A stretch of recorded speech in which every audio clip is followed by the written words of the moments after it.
Ninasema ya kwamba wakati ninanena juu ya wafanyikazi katika nyumba ya Mungu, sineni juu ya pesa na mali mingi. Biblia imetuambia ya kwamba wakati Yesu alikuwa anatembea, inasema ya kwamba alipita katika town kadhaa kwa mji yake, katika vijiji, na kazi yake ilikuwa kusomesha watu juu ya ufalme wa Mungu. Na tumesomewa katika kitabu cha Mathayo 9:35 up to 37. Ukiandika ingine uandike Luke 14:26 verse 33, Matthew 28, hiyo tumesoma wakati mwingi sana, 18 verse 20. Na I believe another thing ambaye inahitajika katika kazi ya Mungu ni kusoma neno la Mungu. Hiyo ndio kitu ile inahitajika sana, kusoma neno la Mungu. Kwa sababu wakati unakosa kusoma neno la Mungu, utakuwa ukifanya makosa kila wakati. Na Biblia inasema ya kwamba wakati huo Yesu alikuwa anafuatwa na umati mwingi sana. Na hii umati haikuwa inafuata Yesu kwa vile walikuwa wanafurahia sana yale mambo Yesu anafanya. Hii umati ilikuwa inafuata Yesu ili aweze kuwaponya, ili aweze kuwaondolea magonjwa mingi. Na zaidi ikiwezekana, walikuwa wanafuata Yesu juu ya chakula. Na wakati Yesu aliwaangalia kwa macho, tunaona kuna kitu moja aliwaambia. Na akawaambia ya kwamba mavuno ni mengi, lakini wafanyikazi ndio wamekuwa wachache. Tangu enzi za zamani, wafanyikazi katika kazi ya Mungu wameishi kuwa wachache. Na hii ni kitu ambaye ni ya kuhuzunisha sana. Kwa sababu Biblia huwa inasema ya kwamba we don't know the hour. Hatujui saa ni gani, hatujui dakika ni gani ya Bwana wa Mungu kurudi ama kukurudia, hatujui ni gani. Na kwa hivyo wakati wewe huyuko katika kazi ya Mungu, inakuwa kitu ya kuhuzunisha sana. Hatujui Mungu anapokuja atanikuta nikifanya kazi gani, atanichukua nikifanya kazi gani. Just jiulize katika maisha yako, hii ni wiki imepita, katika ufalme wa Mungu ni kazi gani nimefanya ya kuongezeka katika hiyo ufalme. Biblia huwa inatuambia ya kwamba wakati Yesu alikuwa anatembea, alikuwa anaita wanafunzi kulingana na vile alikuwa anaangalia mioyo yao. Si ati ni akina Petro na Peter na akina Yakobo Yesu aliona. Kuna wengi alikutana na wao. Na katika umati wa watu wengi ambaye alikuwa anakutana na wao, aliona watu 12. Only 12. Watu 12. Hawa ndio watu ambaye tunaita mitume.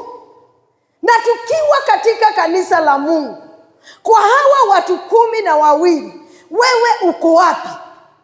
Tunaona anakutana na mtu mmoja ambaye anaitwa Matthew. Matthew yeye alikuwa a tax collector. Yeye kazi yake ilikuwa ya kuchukua ushuru. Anakutana na mtu anaitwa Luke. Na anaona Luke kazi yake alikuwa judge, alikuwa wakili. Anakutana na akina Petro and John, na kazi yao ilikuwa kufuga samaki. Yani everyone, mtu yoyote katika kazi ya Mungu ambaye Yesu alitembea naye alikuwa na kazi ya kufanya. Tukiwa katika kanisa la Mungu, watu vile tunastahili kufanya ni kutii, ni kuimitate, ni kuagiza kazi ya Yesu ili tuweze kuendelea. Lakini bila hiyo kazi ya Mungu, bila imitating Yesu mwenyewe, bila kukili neno la Mungu na kusimama katika lile neno, ninakwambia miaka itaenda, siku itaenda, na hakuna siku utasema mimi nimesimama katika hii mwanya juu ya kazi ya Mungu. Kukuja kanisani siku ya leo, hiyo ni kushikilia ufalme wa kazi ya Mungu. Lakini Mungu anataka zaidi. Unaweza kuwa leo wewe hutakuja kufyeka huku, wewe hutakuja kuchukua mawe, lakini kuna kazi ambaye unaweza fanya.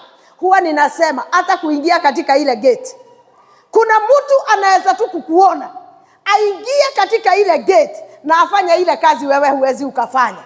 Bwana Yesu apewe sifa. Kwa hivyo when we speak about, wakati tunaongea juu ya mitume, it is not about sio yale mambo ama umati mwingi ambaye huwa tunaona. Ulikuwa unafuata Yesu, Yesu aliwaona na akafurahia na akasema ndio, vile mnafanya ni hivi, mafuno ni mengi lakini watenda kazi ni wachache. Mafuno ni mengi, watu wale wako nje wanakunywa bangi ni wengi, wale wanakunywa pombe ni wengi, wale wanafanya usherati ni wengi, lakini watenda kazi, watu wa kuenda kuwaambia Yesu anarudi na Yesu hakai. Gospel ya Mungu si mambo mengi, sio kitu complicated. Hata ukikutana na mtu umsalimie na umwambie tu Yesu anakupenda, hata akikutukana, I'm assuring you, hilo neno litakuwa likienda ndani yake kama saa. Na hiyo ndio hawa ndio tunaita disciples. Hawa ndio mitume. Wewe ambaye huwezi ukatoka, unajua tuko na watoto ambaye hawajui Yesu Kristo. Wakati huyo mtoto unamuona, mwambie Yesu anakupenda. Hata kama anakurudishia vibaya, mwambie tu Yesu anakupenda. Na hapo ndipo Yesu huwa anasema in the book of Matthew 28, Biblia huwa inasema ya kwamba aliwaita 28 verse 18, 28 verse 18. And this is the Great Commission. Yesu ndio kitu ya ajabu ama kitu kikubwa sana mtu yule ambaye ameokoka anaweza fanya. This is the greatest commission. Kwenda kuambia wengine habari njema ya Yesu Kristo. Huwa ninafurahia sana wakati ninaona mtu ameandika kwa column na ameandika neno la Mungu. Huwa ninafurahia sana. Wewe unafikiri nifurahia aje? Karibu niweke hiyo basi kwa status yangu, watu waanze kunikuta mmenunua basi. Nikaona hapana, watu watanipigia simu na wanataka kukuja kuona hiyo basi. Hiyo ni kitu mzuri ya kutuonyesha katika mioyo yetu na katika kazi ya Mungu. Kuna kazi mingi sana tunastahili kufanya kwa ajili ya hii ufalme. Hata kufikiria kitu kama hicho, hiyo ni kitu kizuri. And this is what we call the real ministry. The real ministry. Tunaweka mbingu ipendwe zaidi na watu ambaye hawaelewi mambo ya kibingu. We make the heavens being popular even to those ambaye hawataki kusikia. Kwa sababu kazi ya ulimwengu wa giza, whatever they are doing, they are only plundering. Wao ni kuiba, ni kutega watu. This is what they have been doing. Lakini mimi na wewe tuko hapa. Ni kweli wewe utachukua panga ufanyie ulime huku. Umekuja siku gani ambayo sio ya kanisa ili uweze kuombea kazi ya Mungu? Umekuja siku gani ili tu ushike hii tu na uambie Mungu, ninajua inawezekana kwa watu wa Mungu kuamka katika maisha yao, kuamka ili waweze kuokoka. Unaweza kuwa wewe huwezi, uko na uoga. Shetani ameweka ndani yako uoga. Na huwezi ukaenda kuapproach mtu pale nje kwa sababu wewe hutaki kutukana. Ni mara ngapi umekuja ukasema ninajua hata kama niko hapa Yesu Kristo wewe uko nje. Na ninaombea wale wanaketi pale ACK. Ninaomba wale wanaketi saidi ingine. Ninaombea zile nyumba zinauzwa Chang'aa. Ninaziombea mwenyewe aokoke, kwa sababu yeye siye Chang'aa. Haitwi bangi, haitwi mambo mabaya. Yeye anaitwa fulani. Hiyo ni kitu hata ukiwa hapa, hiyo sauti itafanya kazi. Unafuga na unasema niko na uhakika ya kwamba kama dada yangu ama ndugu yangu, Yesu utamuinua katika maisha ya kiroho. Kiroho kile kizuri. Ninajua utampatia kazi ingine ya kufanya. Umeandika huyo mtu siku ngapi? Umuombe hata kama ni mwaka. 365 days. Hata kama ataokoka akiwa peke yako. You are a disciple of the Lord Jesus Christ. Wewe ni mtume wa Yesu Kristo. Bwana Yesu apewe sifa. Kwa uhakika Yesu anasema mafuno ni mengi, lakini wafanyikazi wako wapi? Now you can imagine vile tulivyo. Na tuseme hii wiki nitaenda na mtu mmoja, hata kama ni mtoto, hata kama ni mzee, nitaenda na mtu mmoja kwa ushirika. Na hiyo ni kitu nimekuwa nikiombea. Mwache uoga wa kualika watu kanisani mwenu. Na niko na uhakika even on Tuesday tutakuwa na marafiki. Kwa hivyo katika maisha yako ambia Mungu, nataka kusimama nikiwa mmoja ambaye umenenea katika kitabu cha Matthew 28 na umeniambia niende nje to make the disciples. Disciples mitume ni wengi sana. Let me tell you. Mitume ni wengi sana. Wacha watu wakikuangalia hawajui kwa nini wewe umebadilika. Hawajui siku hizi kwa nini Moirore amevaa suti. Wacha tu wache kukuona na macho. Moirore na waigwa. Waambie kwa Yesu. Wakati Yesu ako ndani yako na wewe uko ndani yake, ni lazima mambo yatabadilika. Yesu habadilishi tu moyo. Yesu anabadilisha mpaka sura. Yesu anabadilisha mpaka nguo yako ya kuvaa. Na mtu anapokuangalia na anaona tangu uwe kwa Yesu wewe ni mtu wa aina gani, wacha kumuogopa. Kwa sababu wakati unamuogopa yeye anakuogopa ndiye hakuulizi vile umefanya. Afadhali uende kwake. Msalimie hata kama ni kwa barabara. Mwambie fulani tulikuwa na wewe. Na sasa unaweza niona vile niko. Hapa si kupewa. Hapa si kuchagiwa. Nilionyeshwa kufanya kazi na mikono yangu. Na ningeomba hata wewe ukuje ufundishwe pale. Unaweza kuwa uwezi ukamfundisha. Mlete hapa nitamfundisha. Bwana Yesu apewe sifa. Kwa hivyo habari ya Yesu kukuokoa.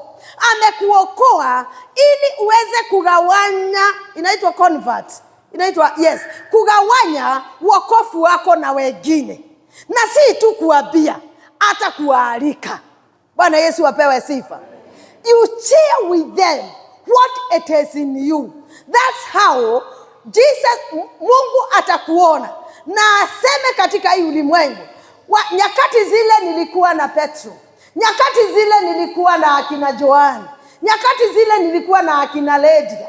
Nilikuwa na akina Tulufena. But this time nimeona mtume mwingine katika kijiji ya Mwetuberi, katika kijiji ya Mogumoini, katika Kahigaini. Nimeona mtume wangu ambaye ninaweza aminia kazi yangu.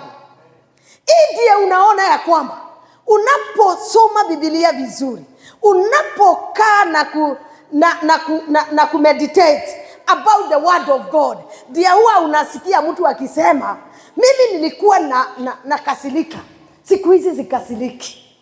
Yesu anasema ya kwamba then the 11 disciples went to Galilee to the mountain where Jesus had told them to go.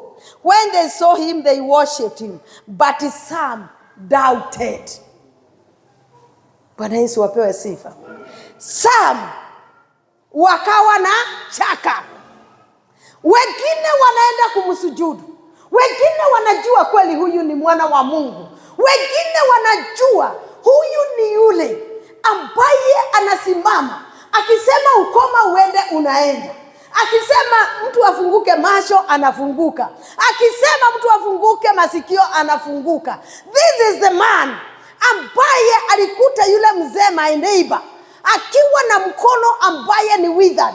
Yani wengine walijua vile Yesu alikuwa anafanya. Unaweza kuwa wewe huna hizo nguvu, huna hizo nguvu, lakini huwezi ukakosa nguvu ya kuambia mtu Yesu anakupenda, na hiyo ndio sababu mimi niko hai. Unamtolea ushuhuda na unamwambia, unaona mimi nilikuwa ninakunywa pombe, mimi nilikuwa ninafanya hivi. Sio ushuhuda mzuri, lakini kwa yule mtu anakunywa pombe, hata wao wanauliza tunaweza toka katika haya mashimo namna gani? Nakwambia ukweli, wanauliza haya mashimo tunaweza toka namna gani? Lakini ile imekosa ni mtume wa kwenda kuwaambia. Mimi nilikuwa pale kuria ndo moimaga kirathi magathie kirathi kiria kingi, wao wanajiona ni kama miracle ilitendeka. Yes, ni miracle za zingine, lakini kama vile tuliambiwa na apostle siku ya jana, kuna mtu ambaye alikuja akakuombea na akakunenea. Kwa hivyo hata wewe usiwadharau wakiwa uko nje. Wacha kuwadharau. Na kuanzia leo ningeomba Mungu akuondolee roho ya uoga, ndiye uwe na ujasiri wa kunena neno la Mungu. Tare wo mothe gitawa yokiria acereirwo toni oyo ura ndiramwirite. Iki yokiria acereirwo. Gitawa kinyira thaa cigana? Thaa igiri. Ni aroyo ura ndiramwirite. Amenya nawe ni ukuona. Githe nduga mundu acererwo kinya ndegutongoria. Umuthi no guo ngwika. Riu gitawa no gweki na gitawa ugure nduthi. Na ndiraria na itheru. Na achilia hiyo neema. Mungu akupatie pesa. Na hatutaki mwezi wa 8, nataka mwezi wa 8 kurudi. Ndio nikikwambia hiyo kitu nilikwambia, saa moja unakuaga wapi? Uwe unakuja hapa. Yesu anasema ya kwamba kwa sababu hii, enendeni mkawafanye mataifa yote kuwa wanafunzi wangu, mkiwabatiza kwa jina la Baba na la Mwana na Roho Mtakatifu. Nanyi wafundisheni kuyashika mambo yote niliyowaamuru nyinyi. Hakika mimi niko pamoja nanyi siku zote hadi mwisho wa nyakati. Kanisa la Mungu, nataka nikutangazie siku ya leo. Wakati kanisa inapoteza ufahamu wa kumpenda Yesu Kristo, vile huwa wanafanya, wanawacha kuenenda na upako ambaye ni wa juu sana. We call it supernatural power. Na upako na nguvu ambazo ni za juu sana. Wale walikuwa hapa Friday, tulisoma juu ya supernatural mind. Super. Sio akili tu za hapa. Hatukusoma akili tu za hapa. Tulisoma akili za gazi ya juu sana. Na hiyo ndio ninasema, wakati kanisa imekosa kuelewa na kujua faida ya maombi, kujua faida ya siku ya Sabato, wakati wewe umekosa kujua faida ya siku ya Sabato, lakini ukiitwa Maragwa utakibia, ukiitwa Nyeri utakibia. Yani hata ukiambiwa tu kwani nyumbani kuna kitu unakibia. Hiyo ni kumaanisha moyo wako umeanza kuiga mambo ya ulimwengu kushinda mambo ya Mungu. Na kukutana na hizi nguvu, hata ukae miaka 50 ukiwa umeokoka, ninakwambia hata kuhubiria mtu mmoja hata wa nyumba yako itakuwa ni ngumu sana. anasema msiogope. Ile kitu Yesu ako na huzuni nayo ni kumaanisha ama ni kukosa kujua Biblia. That's the only place that you make an error, for not knowing the scripture. Wakati unashindwa kujua neno la Mungu, ninakuambia mambo yako, safari yako katika safari ya wokovu inakuwa ngumu sana. Na hiyo ndio unaona watu wanaangalia tofauti ya wale watu wameokoka na wale hawajaokoka, wanakosa tofauti.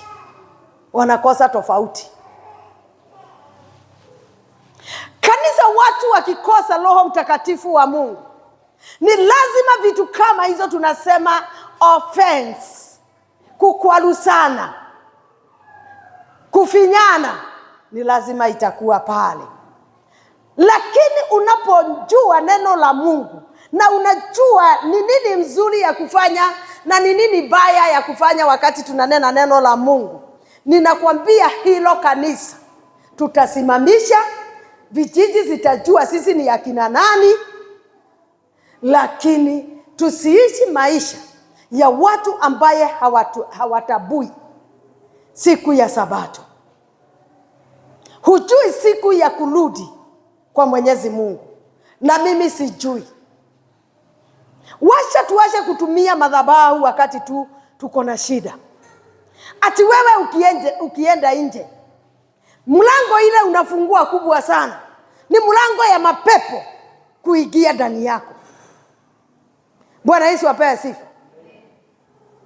Unapokuwa mtume wa Yesu Kristo, na ninakwambia ukweli, mambo ingine huwa tunaona hapa huwezi ukawa nayo. Lakini angalia watu wale hawatii Sabato, waangalie. Ni lazima mtu atakwambia nilifanya hivi na nilifanya hivi. Bwana Yesu apewe sifa. Kuna mambo mengi Yesu alifanya ili watu ama umati uweze kumfuata, na ni kupenda baba yake zaidi. Kupenda baba yake. Wakati unapenda Yesu, tulisema on Sunday, mpaka wale walikuchukia watakuja kukutafuta.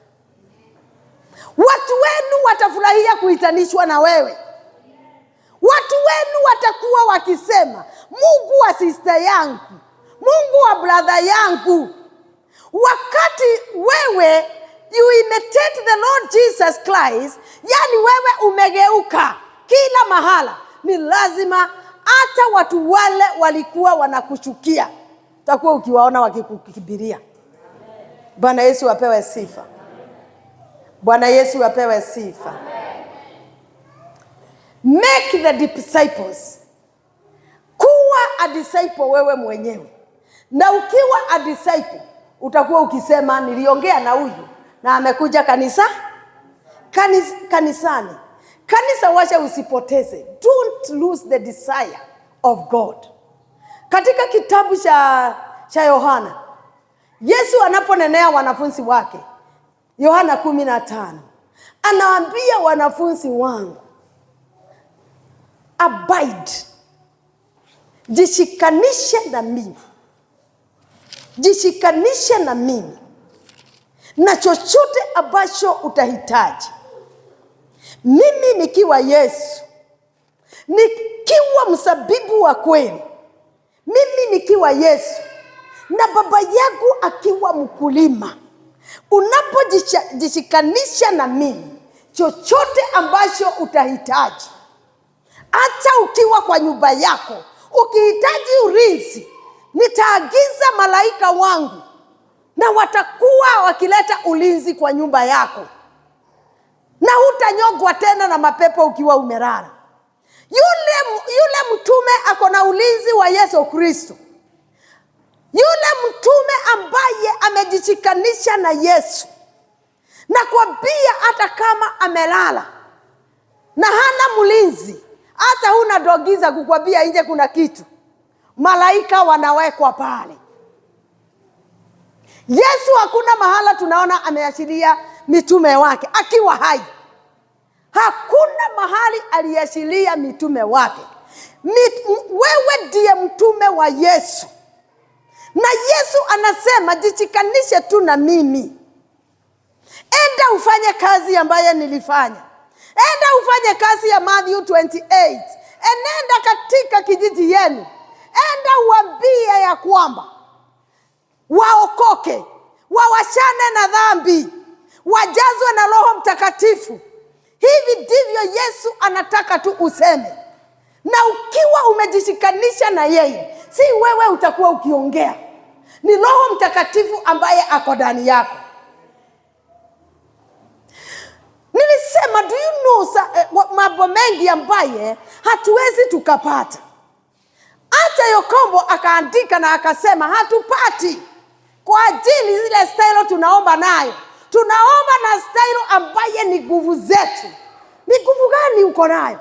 Ni nguvu gani mimi naweza kuwa nayo? Ile nguvu ninaweza kuwa nayo nikiwa tu mtume wa Yesu Kristo. Being a disciple of the Lord Jesus Christ, ninajua kwa uhakika niko na nguvu.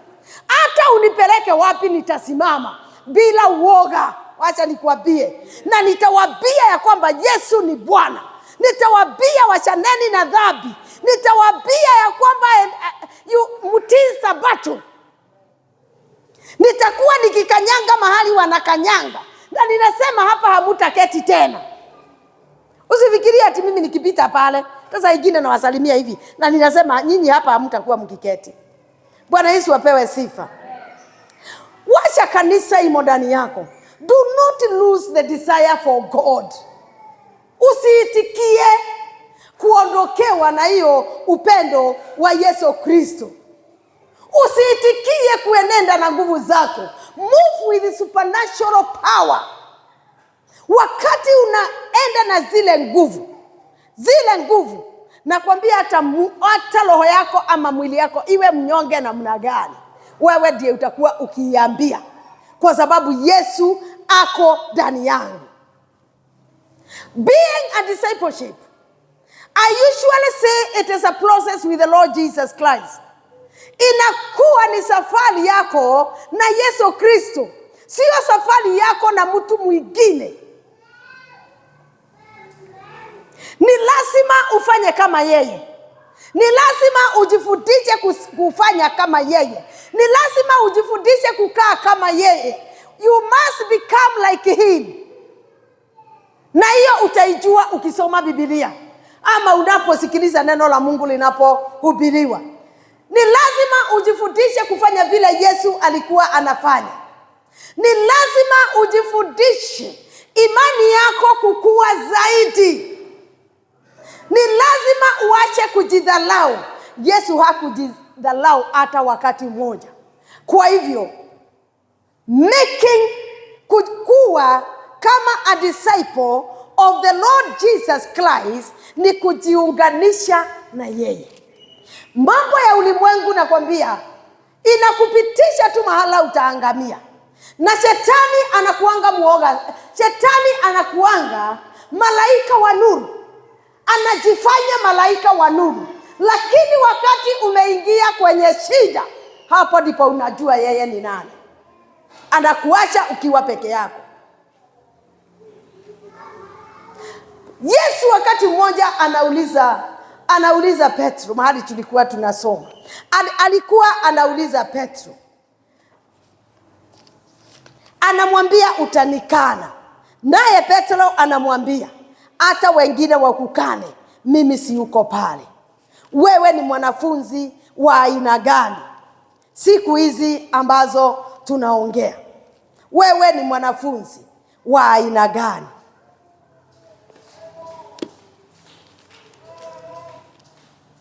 Wewe umekuwa nani? Wewe ni yule anaanza safari na hafikishi mwisho. Ni yule anaanza hata nyumba bila Yesu na unakuta huwezi ukamaliza hiyo nyumba. Wewe ni mwanafunzi wa aina gani? Wakati Biblia inasema ya kwamba Yesu alikuwa anatembea na umati mwingi wa watu, yeye hana kitu ya kuwapatia, lakini miujiza signs and wonders and miracles zilikuwa zikifanyika akiwa ananena na mdomo. Biblia huwa inasema ya kwamba I have given you power and authority. Power and authority.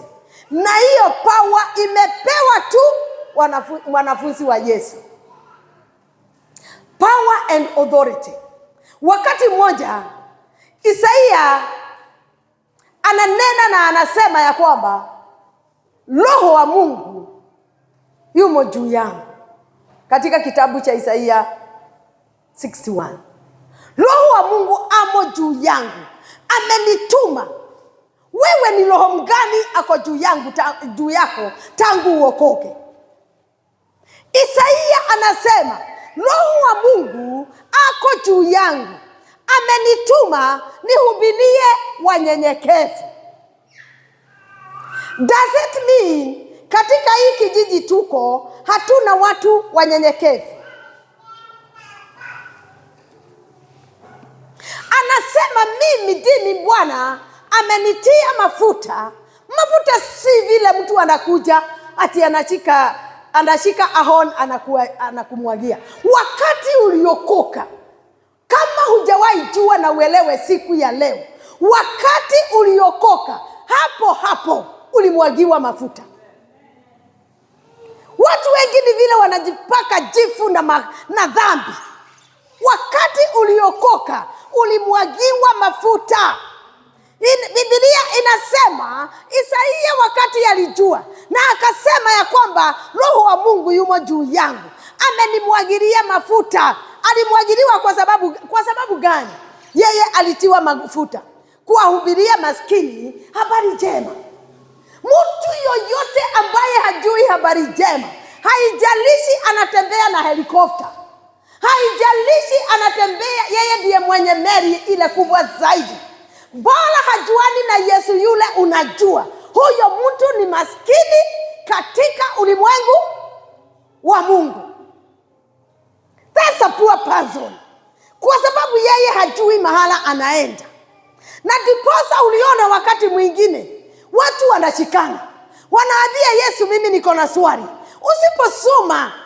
Usiposoma hii neno vizuri, utakuwa na maswali ambaye haina msingi. Wanauliza Yesu, acha nitukuulize. Juu unasema kuna ufalme wa Mungu. Na ufalme wa Mungu yule anaenenda ni yule ambaye anafanya mapenzi ya Baba katika hii ulimwengu.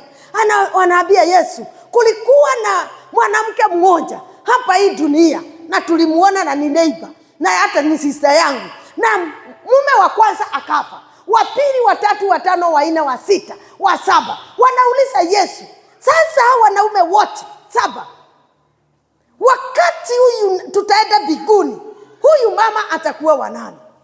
Yesu anawaambia, kama mungekuwa mkisoma Biblia ama neno langu vizuri, mungeelewa mbingu ni aina gani. Kwa sababu katika ulimwengu wa roho kule mbinguni hakuna kuoa na hakuna kuoleka. Kwa hivyo unataka ujue mambo mengi unafanya katika hii ulimwengu. If you are not a disciple of the Lord Jesus Christ, ninakwambia utaisha kama hawa wanaume saba na huyo mke wao mmoja. Bwana Yesu apewe sifa. Wangekuwa wanasoma Biblia, wangeelewa what is heaven, and they could popularize only heaven. Sio mambo ya hii ulimwengu ati kulinyesha, ati kuna baridi ndio siendi kanisani. Wacha nikuambie, wakati wa Mungu wa kurudi, siku yako ifike ya kuwekwa kaburini, hata kama kutakuwa kumenyesha namna gani, utawekwa. Hata kama kutakuwa kukinyesha, saa hiyo ndio utajua hiyo mwili ambaye ulikuwa ukihifadhi isinyeshewe, ndio utakuwa ukijua hiyo mwili ni ya bure. Afadhali wakati huu uko na nguvu, wakati huu unajua vile unafanya, hata kama ni kukuja kanisani, kuja. Hawa watu unaona tu unasema ni watoto wangu, hata kunyeshe namna gani hata kunyeshe namna gani, watakuweka kwa kaburi kukinyesha. Wapate maua alafu waoge mkono wakakule. So long they are in this world. So long bora wako katika hii ulimwengu. Angalia mambo ya mbinguni zaidi kushinda mali ya hii ulimwengu. Na ndiposa Yesu anaambia wanafunzi wake, tafuteni ufalme wa Mungu kwanza. Katika kitabu cha Mathayo 6:33, tafuteni ufalme wa Mungu, kwa sababu ufalme wa Mungu utabarikiwa ukiwa katika hii ulimwengu, na utabarikiwa, utakuwa umebarikiwa wakati utaenda kuishi na Mungu, kama tutaishi na Mungu. Ati wewe unasema, hii mwili yangu ninasikia uchungu, siwezi nikaenda kanisa siku ya leo.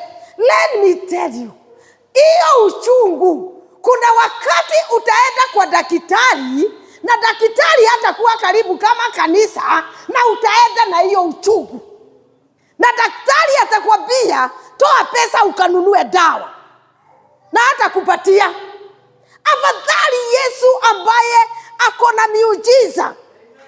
Yesu alikuwa ukimfuata, kama wewe ni kiwete unatembea na miguu miwili, kama wewe huongei anakufungua mdomo, unaanza kuongea ukisema sitaki kujua mambo mingi, ile ninataka kujua kuna mtu aliniponya, kuna mtu amenifungua, na nimesikia anaitwa Yesu. Wacha tuwe the disciples, mitume. Haijalishi wewe ni wa miaka gapi, hiyo ndio uzuri wa kazi ya Mungu. Na hakuna mtu hawezi akafanya kazi ya Mungu. Kama unaweza enda hospitali na wewe unachukua chakula ukule, ni kazi gani huwezi ukafanya ya Mungu? Na watu wa Mungu, let us desire, leke ituelirerie makiria. Mambo ingine hata ni vile ninaangalia, hatukufunuliwa. Si mama anakufa hospitali na anawacha katoto kadogo. Na ni kwa nini watu wanajifanya hatuwezi kuenda kanisani wakati huo? We, siwezi nikakwambia yale tuliambiwa. Wale walikuwepo ndio wanajua. Wale tu walikuweko ndio wanajua. Kwa hivyo hii ujinga wa kusema ati mtu hawezi akakuja kanisa juu kumenyesha. Hawezi akakuja kanisa juu ametoka hospitali. Kuna mwingine anauliza Mungu, nitatoka hospitali aje? Kazi yangu inafanywa na nani? Kuna wakati Teresia alikuwa amegojeka tukiwa saidi ile, na ile kitu tu alikuwa anauliza, leo nole magira kanitha kukiwa na watu ambaye wako na nguvu. Leo nole magira kanitha, alikuwa analimia kanisa. Na kwa hivyo usione kama Mungu anafikiria tu kumweka vile anamweka, huyu anaishi. Hata wewe fanya kazi ya Mungu, mpaka wakati ule hufanyi, unajiuliza Mungu ni nani anafanya kazi yangu? You are a disciple of the Lord Jesus Christ. Imagine Yesu angetembea bila Judasi, pesa ingekuwa na nani? Judasi niria asaritire Jesu gokuwa muhuko gwathire ira hau, no ko niwe ni gwathire na mbere unjire ateche yari ndene oi muhuko cio ni wakuirwo ringi. Yani hakukuwa na mtu mwingine aendeche hii kazi ya Kristo na kuwe na mwingine ambaye anaweza beba. Do you know how watu walikufa siku moja? Do you know walikufa siku moja? You can feel the attachment. Attachment ni kidogo. Nora igwa kunyitana kwao. Kunyitana uria manyitanite. Judas ni athie Nazareti Jesu, na yeye ni mtume. Akiona nani ndire na maicha, kama nani thirete. Wacha uwe na attachment kama hiyo kwa kazi ya Mungu. Wacha uhurumie wale ambaye wanapotea huko nje. Wahurumie. Wahurumie. Usiwaangalie tu hivi. Ati we muthenya ungi ndurethamba, riu ni wethamba. Ndongu ugoka na aria muratoire nao. Ona moka makiriaga mera ni woraria. We ndureke moke. Nĩ nyumu gakorwo mũkĩrĩa. Kwanza marehe mũthenya wa nyama. Na marĩa nyingĩ. Na ndikano nĩ mũndũ akĩingata mũndũ atĩ wece amani twende iguĩre nĩ mũingataga mũndũ okĩte gũthĩnja nyama. Gũthĩnja ng'ombe gũkũ to ti mũhonoku. Agathĩnjaga. Ndakahutie ng'ombe yanyu, nĩ ikare thĩ mũmuhe kĩrĩa mũrĩaga. Hiyo ndio upendo wa Yesu Kristo ambaye tunahitaji siku ya leo. Judasi peke yake kubeba mfuko wa pesa, Judasi kukufa, hiyo ministry inaisha. Hiyo ministry inaisha. Yesu anaangalia watu kama hawa kwa kanisa. Watu ambaye wanajua mimi nitasimama hapa. Nitapika chai hata niambiwe nisipike, nitaenda kupika.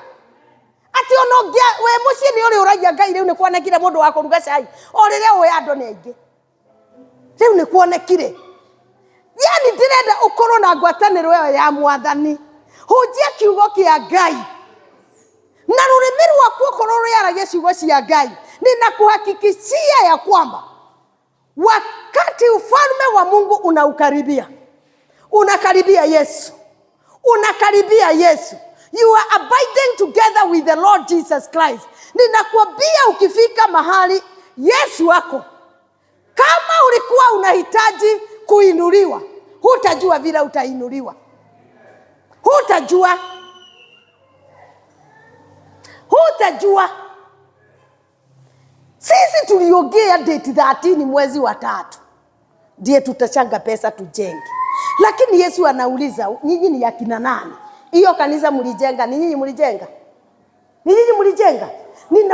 Ninataka kuwaonyesha vile ninaweza fanya. These are the wonders za Biblia. These are the wonders. Maya nimo maundu maria iguru ritwereire. Maundu matari meka atia.